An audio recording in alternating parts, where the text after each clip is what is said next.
first reading, book of Sirach, talks about free will. If you choose, you can keep the commandments, they will save you. It says, God has set before us fire and water. To whichever you choose, stretch forth your hand.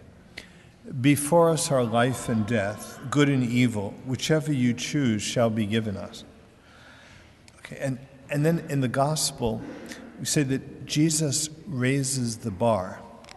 It says, you heard the Old Testament commandment, but what I say to you is, and he intensifies the moral law.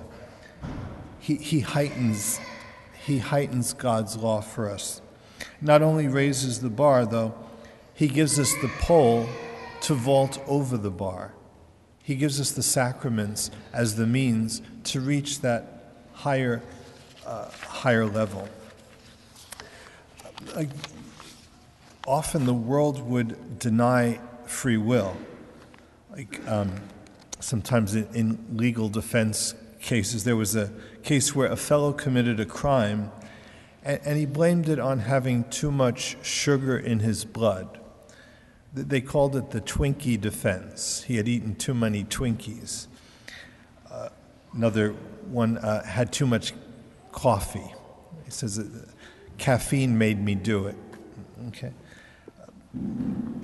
Other people talk about a gay gene. Okay. Well, we say heredity can predispose us towards certain sins, maybe alcoholism and things like that, but it cannot take away my free will. There was a Lutheran theologian that was arrested by the Nazis, and he was brought into a prison camp and the gates were locked behind him. Then he was brought into one of the buildings, and again, the door was locked behind him. He was led down a long corridor and locked in a cell. He put his hand into his pocket, pulled out a Bible, and said, "Now I am free. Now I am free." And that makes that distinction between physical freedom and moral freedom. Physical freedom is the freedom of the body from constraint, but moral freedom is the freedom of the soul from sin. Like in this country, we're called the land of the free, yet we've never been more enslaved to sin. There was a book called The Slavery of Permissiveness, that paradox that permissiveness really enslaves us rather than sets us free. Socrates, 400 years before Christ, said the worst form of slavery is vice. Okay? So we would say sin is the worst form of slavery because it enslaves our wills. The lie of the 21st century is that truth is the enemy of freedom. People think that the church is the enemy of freedom because it wants to teach truth. They think the magisterium is the Gestapo, trying to take away my freedom. Okay. Well, maybe we think of it in terms of a train. They say, when is a train most free? And the answer is, a train is most free when it's on its tracks. A train off its tracks is not free. It's a train wreck. When is the will most free? The will is most free when it's on the track of truth. The will is meant to be directed by the intellect, and the object of the intellect is truth. The intellect is illumined by truth.